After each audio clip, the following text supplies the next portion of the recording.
Right, welcome to our potential asparagus bed. Now, asparagus is quite a funny little vegetable. Can I say vegetable? Sprouty, stalky, a sprout or a stalk? Now, I thought asparagus was going to be particularly easy, like most things generally are in the vegetable garden, as I use the no-dig method. Now, after a little bit of research, I quickly found out that asparagus needs a little bit more effort. And every video and every article I read, I kept coming across drainage. So, as I'm not particularly sure that my soil has really good drainage, I thought I'd better figure out how to do it. And because asparagus is a perennial plant, and you have to wait so long to taste bounties of all your hard work, I thought I'd better put on my big boy pants and do this job properly.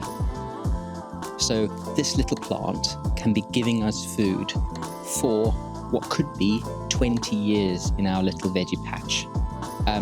So follow me today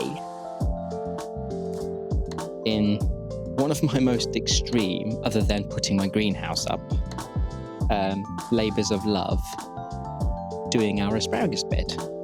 So the research that I've looked at tells me that we need to start out with digging a trench about 1 metre wide, and then turn the bottom of the trench around. So essentially, we are digging twice, taking some of the soil out of the trench, or making the trench, and then turning the soil inside the trench. And because I'm not 100% sure how much drainage asparagus needs, on quite a few of the articles that I read and the videos I watched said it can't have enough. I'm just going to put a hell of a lot of agricultural grit, which I've got sitting here next to me, into our trench. Right, so what you've seen me do is I've essentially turned the soil twice. So I've taken the topsoil off. I've taken the first layer off the ground, and it seems to be full of sort of construction material. There's a lot of hardcore, so terracotta tiles, bricks and stones. So I think that's going to work in our advantage. So now, like I said, we're going to put our grit in. The soil seems to be quite nice and crumbly with lots of stones, building sand. Don't think it's the best soil, but I think it's exactly what we need for asparagus. We're going to tip this grit into our twice prepared ground. So if you were waiting for it, I've dug it in one last time. So the compost, the soil and the stones that were here already, and the agricultural grit. So that should create a really free draining soil. All that's left is to plant the asparagus. What we're planting is called an asparagus crown, and they are freakishly alien looking. I've soaked them in water for a couple of hours, and they look like tendrically aliens. And there's the little baby asparagus. If you can see, cratered, peaked trenches for the asparagus, and the roots on the crown are extremely delicate. So be very careful. And how are we going to plant this? I'm going to just make a little indentation, because otherwise we're going to use so much soil to cover these asparagus. I'll just drape it on top with the roots splaying out to the side,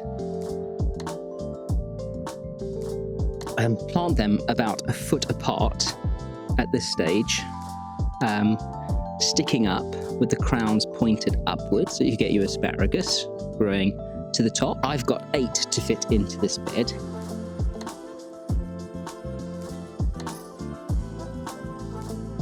Okay, now that we have got all of our crowns placed delicately on top of our pyramid mounds, we need to cover these babies up to sleep really nicely. Now, none of this light dusting of soil, these babies or these little aliens need a good 6 inches of soil on the top of their crowns. So they need to be buried pretty deeply. So once that's done, you can put them to sleep and they should be waking up in a couple of weeks, and then we'll be able to see them grow. Then, unfortunately, it is the long wait.